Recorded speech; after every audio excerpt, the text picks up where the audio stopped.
about how we can go about making the most from our mentor relationships and what we can do to best help our students. So we're going to get started in 6 minutes. So if you are watching this, the recording of this, please feel free to fast forward by 6 minutes, and we will get started in just a moment. If you are here live, welcome. I'm excited to have you here. And please feel free to introduce yourself in the chat. I'm going to have Tommy mail merge everybody the link.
Alrighty. I believe Tommy has sent it all out. Hello, hello. Hey, Brittany. Hey, Bob. Hey, Megan. Hey, Brittany. Hey, Sarah. Welcome. So we are going to start in just a few minutes. I'm excited to dive in.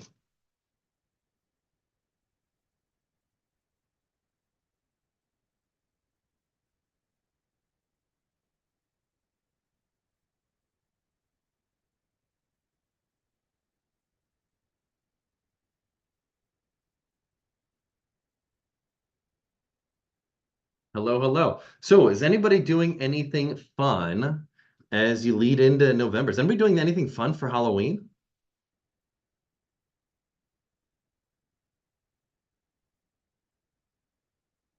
Post in the comments if you're doing anything fun for Halloween. I think one of my favorite memories is just making chili and eating chili on Halloween. I don't know what about chili and cornbread on Halloween just is so nostalgic to me, but I just love it. Um, so if you have any fun Halloween plans or things that you like doing, bonfires, handing out candy, dressing up, post in the comment section. I'd love to learn if you do anything fun or if you have any fun traditions. I remember as a kid growing up, I mean, it's just, it's your opportunity to live with reckless abandon, eat sugary candy that you normally wouldn't be able to eat. But man, I don't know. Something about Halloween is just it hits the nostalgia spot for me. It's one of my favorite one of my favorite holidays. If you're doing anything fun for Halloween, post it in the comment section. If you're dressing up as anything, I'd love to learn that too.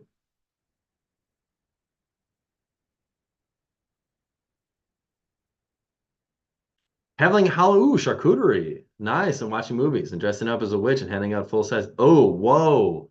Megan, you're handing out the full size candy bars. You're not messing around. That is pretty generous. Everybody's going to be at your house, I bet. Man, you know what? I do remember that. If you like, you scouted out who was going to give out the full size candy bars. That was always a very big deal. And, man, that's super cool that you do that. That's very big. Sarah, inside for Halloween with cozy blankets, candy, and scary movies. Yeah, no, I'm with you. There's something nostalgic about cozy, scary movies. Yeah, no, I'm with it. Um, Very cool. It is officially 6 o'clock. Let's dive into our workshop this evening. No, I love it. Never messing around with Halloween. I love that, Megan. That's cool.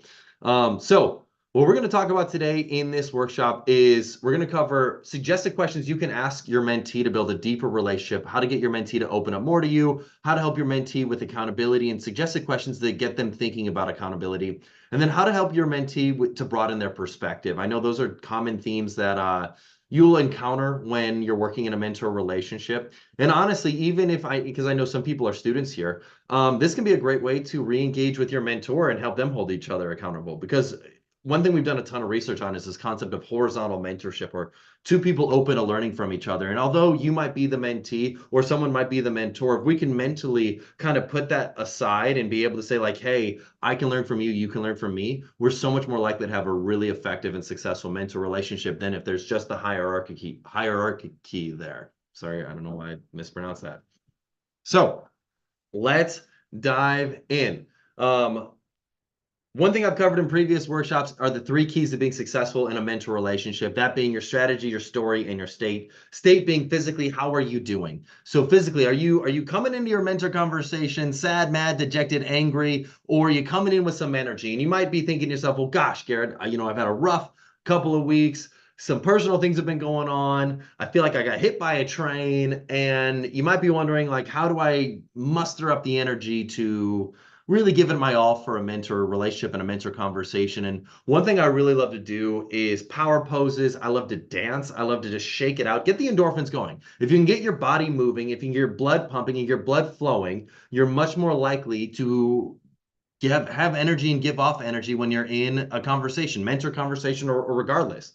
And so if you're ever in a scenario where you feel like you need to reset, and by the way, this applies to a variety of things, relationships, mentor relationships, personal relationships, co-working relationships. If you feel like, gosh, I'm a little bit in a rut, I need to have a reset, go out and go to the bathroom and just like fake dance, let it loose, like, I don't know, scream at the top of your lungs, do a power pose, but get your blood moving. You're much more likely to have positive body language when when you've got your endorphins going and you've got your blood flowing. So if you're ever looking for inspiration on what do I need to do to get myself out of a rut from a emotional body language standpoint, those are fun little short-term hacks that you can do to just get yourself going. I like to pound my chest like King Kong sometimes, and it's a good way for me to just reinvigorate myself for a conversation. Second key thing, story. So the story that you tell yourself for why you will or will not be successful in a mentoring relationship. And so what I love to do is I love to think about a story or think about things that I can do that makes me really good at what I'm doing. Because ultimately, if we've got head trash, if we got negative self-talk that's holding us back from being the best we can be as a mentor, it's going to manifest itself. Always it does. But if we have positive self-talk, we open ourselves up to the possibility of this being an amazing mentor relationship. So, one thing I love to ask, and I've asked you this before about, why will you be a great mentor? But I'll ask it slightly differently. Why will this mentor relationship be something that lasts beyond the semester? Post in the comment section. I love to learn. And then the last thing is strategy. So the strategy, when I say strategy, I mean, what are the things that you're going to do to make the most out of this mentor relationship? So you might learn that as a mentor, you don't have all the specific experiences that this mentee is looking for. They might want to pursue this career path, and you might have pursued this career path. It's okay. That's all right. That's not the end of the world because ultimately what we know is that the questions you ask are what make you a great mentor. It's not the, hey, this is how I did it. This is how you should do it too, because you aren't them and they aren't you. And so ultimately, if we want to be the best mentor we can be for our students and for our mentees, we have to ask great questions. And so one of the strategies I love to do is whenever we feel like we're in a rut or we're not really connecting with our mentee, think about questions you can ask to really dive into a deeper conversation. And if you're thinking to yourself, well, Garrett, what are some of those questions? No worries, I have them. I've got some great questions for you. Today, I'm going to talk a lot about accountability, and I'm going to also talk a lot about broadening perspective. So I'll cover that towards the end of this workshop, but those are just some of the strategies that we can deploy. And then as we get on through the semester, other strategies that we can deploy as mentors are maybe making introductions, if it makes sense.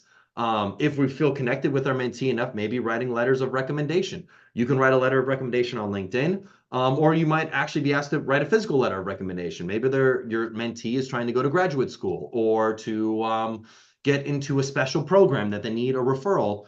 If you could be there for them, that could be really huge in terms of their own opportunities and growth and development. So I'm looking at the chat, seeing, ooh, Catherine, working on your dissertation for your PhD. Love it. Very nice. Hey, Khadijah, welcome.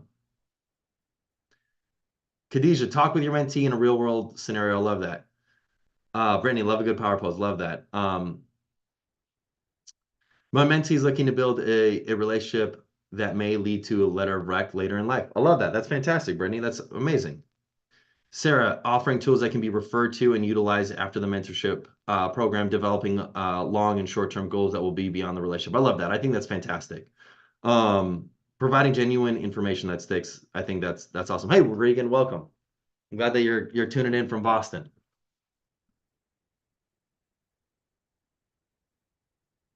So let me pull up some of these questions here.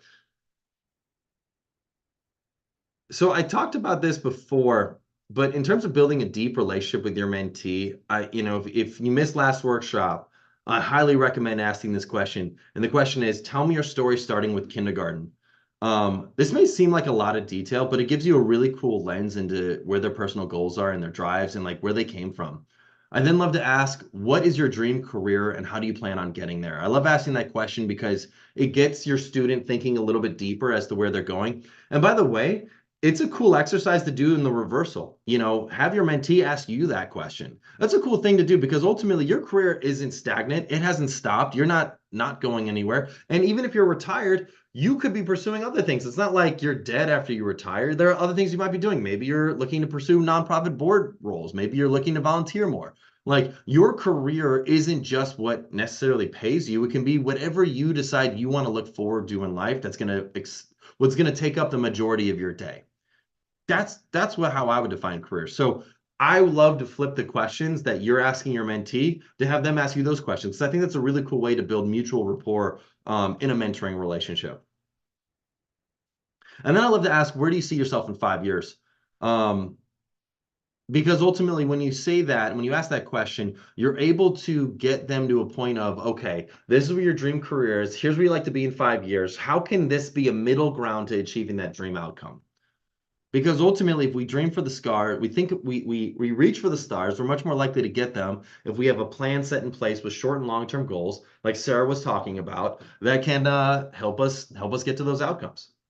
Now, another thing I love to do, and these are just story exercises from a mentor relationship, but gosh, I just feel like stories and narratives are so powerful. But I love to ask the question, tell me a story about a time you really wanted something and they ended up realizing it. Tell me about a story that you really wanted something, but you didn't get it immediately. What did you do to get it? And what did you realize in the process of getting it or not getting it? It's a great question to ask because it can help you get to know someone really, really well. It can help you get to know like their level of perseverance. It can help you get to know their level of drive, what they're willing to do to achieve their goals. And it can also tell you a lot about like their ability to drop their ego at the door and learn.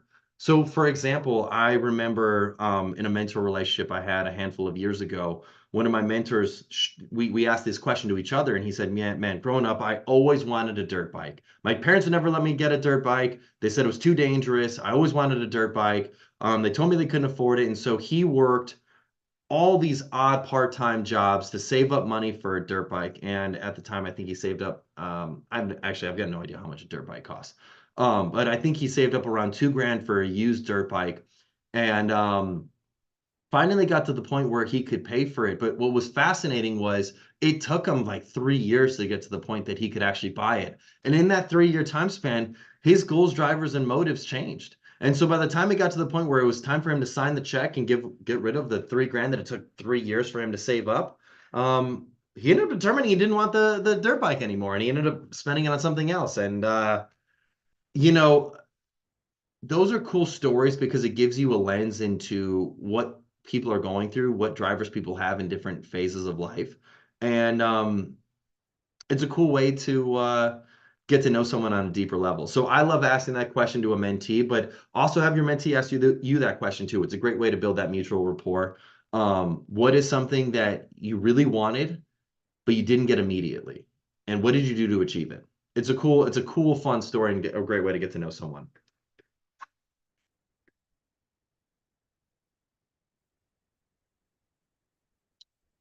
It it gets really what it does, it gets your mentee to open up and get out of the facade of, trying to always be superficial and be on, but actually get to know each other as humans. So I'm gonna look at the comments, see if we have any comments before we dive into the next part. Hey Hashem, welcome. Montana. Ooh, beautiful spot. Where in Montana are you at, Hashem? Are you in Bozeman? Martin, class beyond the semester since I'm adequately reachable, if helpful, without necessarily having an ending a day of my availability. I love that. That's awesome. Good for you, Martin. And I really appreciate that. As a mentor, that's fantastic. Lee, welcome. Sunny Oro Valley, Arizona. Very cool. Leroy, welcome, welcome, welcome. Megan, new house, and it took longer to get it and was persistent every day. I love that. That's cool. Good for you. That's amazing.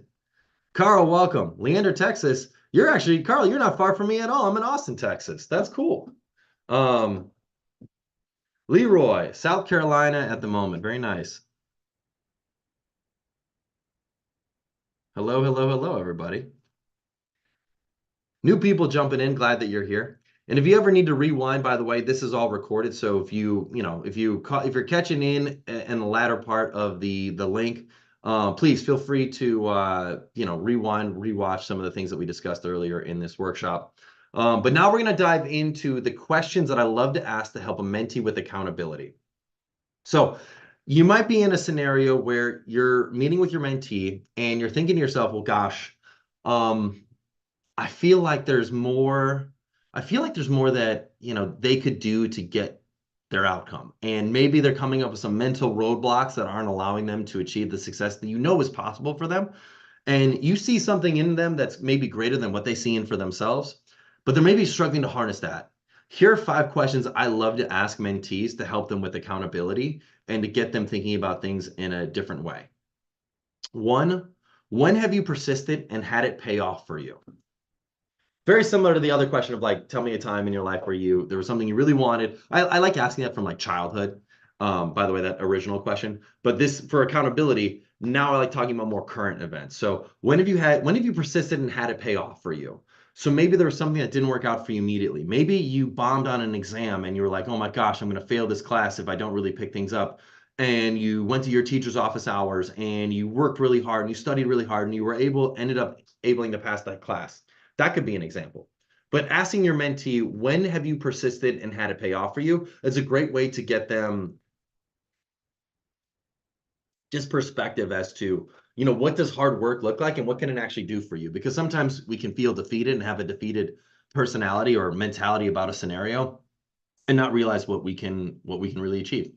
Second question I like to ask, what specific actions do you need to take to meet your goal? This is a great question to ask because what it does is it allows for your mentee to identify specific actions. So as opposed to you, the mentor, saying, hey, I think you need to do this, this, and this, instead asking them, what specific actions do you need to take to meet your goal? You put the ball in their court. The reason why that's so powerful is because it's a lot easier to do things that you came up with than that someone came up for you. So I love asking them that question for that reason. Third question I like to ask when it comes to accountability, who can help you be accountable? This is someone that's an accountability partner. Now, obviously, you as the mentor can help them be accountable, but ask them who else in their life can help them be accountable. Because ultimately, if you share your goals and your aspirations and the things that you're trying to achieve and the things that if you're trying to avoid certain things in your life that are taking you away from who you are, avoiding those bad habits or maybe bad people, who in your life can help you hold accountable to those things? That's really critical, because once you tell someone your goals, you're much more likely to achieve those goals because you put them out in the ether. There's some serious power to putting out your goals to the ether to people because then you mentally are thinking to yourself, "Oh my gosh, I now have to uphold my end of the bargain. I gotta make these goals." Um, and so that's so critical, is by, having someone who can help you hold accountable. 4, what systems can you put in place to help you follow through?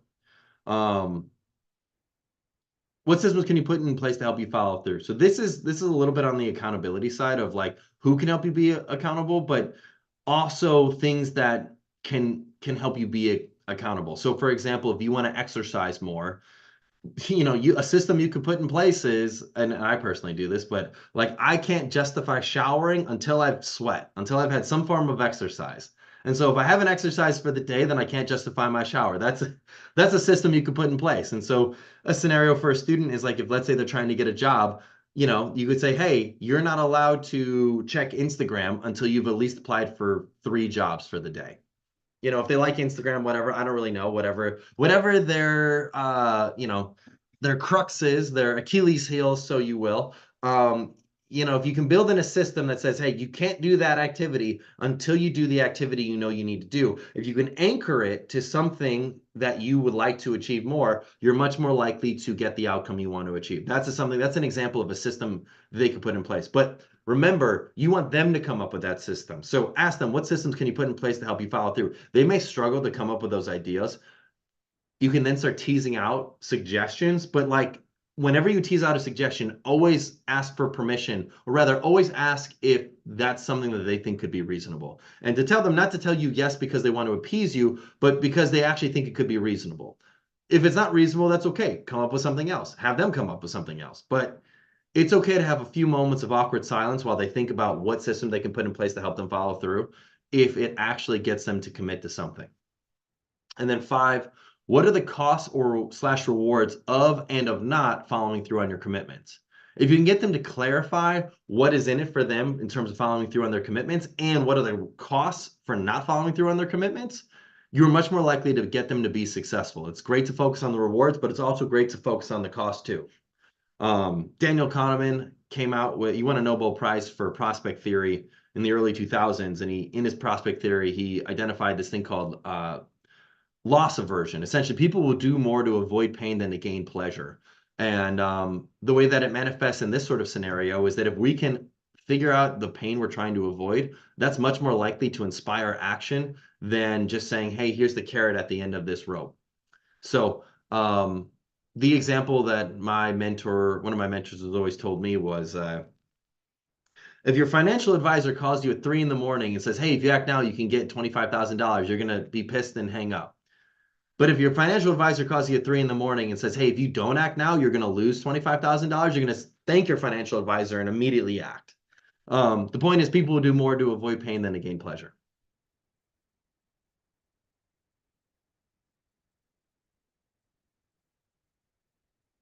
Very cool. Little Montana connection. I love it. Roger, like to search for personal growth goals rather than material things. I love that. Fantastic. Okay, so now in terms of the 6 questions that I like to ask a mentee to help with broadening the perspective, here are 6 questions that I love to ask. 1, what will this situation look like to you in 10 years? Now, I love to ask that question to a mentee because what it does is it helps them really conceptualize where their future can look like. I think sometimes we get caught in the minutia of like, oh, it's okay if I don't act right now, and it's okay if like I don't take the steps forward. We know from Atomic Habits that little consistent steps on a regular basis are much more likely to yield big returns over time than sporadic, big, Herculean efforts that are not consistent. And so when we ask the question, what will this situation look like to you in 10 years? It's a great way to get them to really think out like, oh my gosh, 10 years is not that far away. And, there's some things I can do to help me make the most out of my situation. Second question I like to ask is, what are you willing to try that is different? This is great because ultimately we recognize that up to this point in time, we've not achieved all the growth goals that we've tried to attain in our lives, which means that there are opportunities for growth, which means that we need to try something different. We need to shake it up. We need to run an experimental approach around our life and how we pursue our goals, because if we're not doing that, we will likely stagnate, because what has not worked for us in the what's not worked for us in the past is not going to work for us necessarily in the future. It's the definition of insanity, doing the same thing over and over but expecting different results. What are you willing to try that is different is a question I love to ask a mentee to help them really identify and firm up on something that they want to try that's different. The third question I like to ask is, who do you respect and how might he or she approach the situation you are facing? I love asking that question because I always love to get into role models. Obviously, I'm the mentorship guy. I love talking about mentorship. But when we talk about, who do you respect and how might he or she approach the situation you're facing, I want our mentees to think about multiple mentors in their life that they can reach out to, that they can think about, that they can emulate. And so ultimately, asking that question, who do you respect and how might he or she approach the situation you're facing? That's such a big question for getting them to clarify someone that they consider to be a paradigm of success. 4, what is your attitude about this situation? Is it helping you or hurting you? I love to ask that question because it allows us to almost have like a self-reflection moment of like, oh my gosh, my attitude is not helping me in this situation. I'm coming up with the limiting beliefs and it is not making me any better or any closer to achieving my goals. The 5th question I like to ask is, what is one of your greatest strengths and how can it serve you in this situation? I love asking that question because everybody's got a superpower. Everybody's got a greatest strength. And I love asking that question because what it does is it gets to a point where people can acknowledge what their strengths are and how it can serve them in this situation. Everybody's got a strength. If someone tells you they don't have a strength, that's BS. You know it, I know it, everyone's got a strength because everyone is running their own narrative. Like everybody is the superhero in their own narrative because we're all trying to do the best we can with the given situation that we've got. And so when we ask people, what is your greatest strength? What is one of your greatest strengths and how can it serve you in this situation? Pry. If they're struggling to come up with something immediately, pry, because everybody's got a strong strength that they know they've got, but maybe sometimes struggle to admit because they're modest, they're trying to be humble, or they're shy. It's okay. You're in a mentor relationship. You're the person that they can come to brag to. And that's a great thing because as a mentor, we want to see our mentees be successful. And then the 6th question I love to ask is, what makes you curious about this issue? And I love asking that question because what it does is it forces the mentee to acknowledge that they are in fact curious about this situation, which by the way is a level of vulnerability. And 2, it requires and builds the level of connection that they have to the thing that they're trying to achieve. Because sometimes when the going gets tough, it can be easy to give up on your goals and your dreams. And so if we can get back to the baseboards of what makes us curious about this situation and what we're trying to achieve, it can help us get to the root of, wow, this is really powerful and this is really what I'm trying to achieve in my life and my career. So those are the 6 questions I love to ask in terms of how to help a mentee broaden their perspective. So let's open up the floor for Q&A. Let me pull up the chat area. Hey, Brenda, welcome from Houston, Texas. I was in Houston a couple weeks ago at our executive symposium. So does anybody have any questions about any of the things that I've shared so far during this workshop this evening? I know in our last workshop, some people asked if I could send them the questions that I shared in the workshop. I'd be happy to share them again if you'd like me to share them. Just let me know. And yeah, any questions about anything I've shared so far? Hey, Sarah, you're in Houston as well. That's cool. Well, yeah, I have these events. I call them executive symposiums, and I do them in Dallas, Houston, and Austin because I live in Austin. It's easier for me to get to Houston and Dallas. But yeah, by the way, if any of you all are leading a team and would like to come to any of my events, just please send me a message on LinkedIn. I'd love to have you out. And Yeah, just send me a message on LinkedIn. Yeah, Kevin, I'm glad that you like the idea of role models and people that you respect. It's really powerful, especially in a mentor relationship, because if you can get them to think about that, you can get them to realize one, that those people are human, and two, that what the success they've achieved is possible for them as well. Now it becomes real, and there's someone that they can emulate. I love it. So, Sarah, what if your mentee seems to have it all together? That's what these questions are great for because ultimately we recognize that even the most well put together, well buttoned up person in the world, there always are challenges. It's just a product of getting someone to be vulnerable. So follow the questions that I suggested in these workshops, the ones that I shared last time, the ones that I shared with you this time in the first workshop too.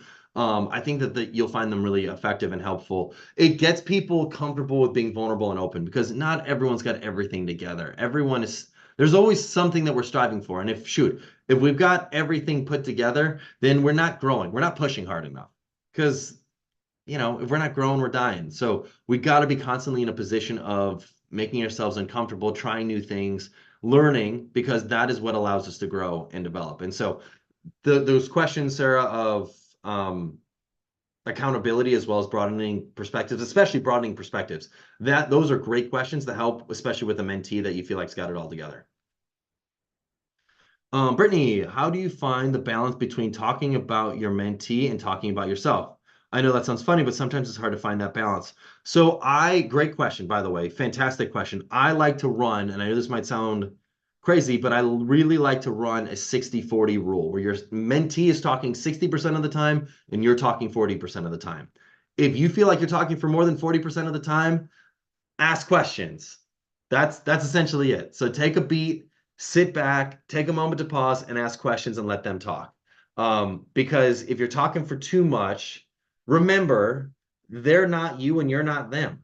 So the advice you might say of like, well, if I were in your shoes, which by the way, I'm not a big fan of sharing, because they're not in your shoes and you're not in theirs. So when in doubt, ask questions. I like to follow a 60-40 rule with your mentee doing the majority of the talking, that 60%, and us as the mentor doing the 40% talking.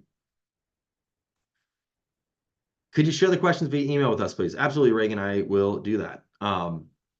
Any other questions you all have before we hop off? And also one announcement, our last workshop of the semester is, let me pull up the mentor guidebook. Actually, I got it on my calendar. Let me just pull it up real quick. I believe it is, I don't want to misquote. Final workshop of the semester is, gosh darn it. Let me pull it up on the guidebook. False start, false alarm. Give me a second.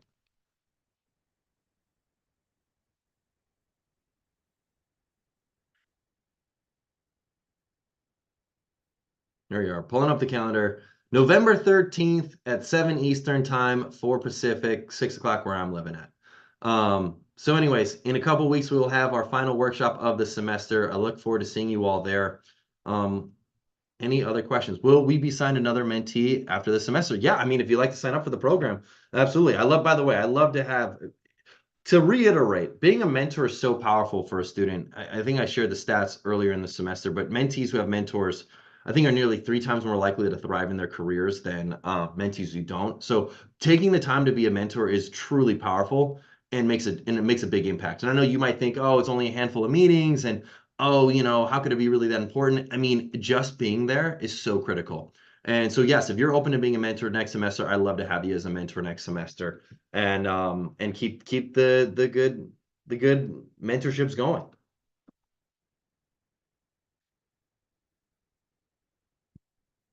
Roger, you asked the question, what are the qualifications for completing your process? So in terms of the end of the semester, Roger, nothing's on you, on your plate. It's always on the mentee. So there's nothing for you to do except for meet with your mentee and complete, if you could, complete the post-program survey. That's really the biggest thing that I ask for. It's on your dashboard. You just go to ambitionemotion.com/login or just go to our website and just click login. You'll be able to log in, and then on that, you'll see a little button that says complete the post-program assessment. If you could do that in December at the end of the semester, that would be fantastic.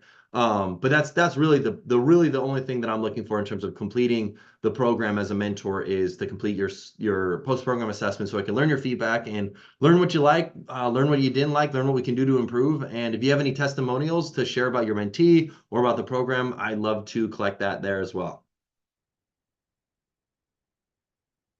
Tara, I'm glad that you enjoyed the workshop. Thank you. It makes me feel good. I'm glad that it helps, and I'm glad that you found it informative. Um, Brittany, I know you based off of career goals, etc. Have you thought about doing it age-wise? I have a friend who is a mentor to someone much older than them, and they feel awkward. Shouldn't feel awkward. Here's the thing. I mean, the only reason why age, financial income, title, the only reason why those things play like a major impact in make things awkward is when there's egos involved. Like ultimately, as long as we can drop our egos at the door and say, I can learn from you and you can learn from me, that's what's most important. Like, as long as we're willing to ask great questions, that's what makes a great mentor. It's not how old you are. It's not how much money you make. It's not what your title is. It is your desire to learn about what's going on with them, ask them questions that help them maybe unlock some things that they were struggling with, and just be there to help guide them. It's not about the connections you can make for them, although if you can, that's always great. That's an added bonus. But the mentors that are the best are the ones who ask the best questions, not the ones who have the greatest title or the people that you can say, oh, they're in my Rolodex. That's not what mentorship is about. Mentorship is all about the rapport, the bond, and the relationship you're building and the questions you ask in that mentor relationship. What about the mention of the fourth meeting guide? Yeah, I mean, essentially, we've got mentor meeting guides that can help with your mentor conversations. There's suggested agendas, but if you want to go off that track and you want to just chat about any topic you may want to discuss, Roger, you're more than welcome to. Like ultimately, our expectation is that you meet with your mentee at least 3 times over the semester. If you're able to and willing to meet more often, that's great. And if you're looking for suggested questions to ask, that's what these mentor workshops are for. Um, but anyways, those are the things that I just always want to impress upon our mentors is that yeah, if you can meet more often, that's great. But it's not as, from a mentor's perspective, not as rigid as maybe what you're describing it as, Roger.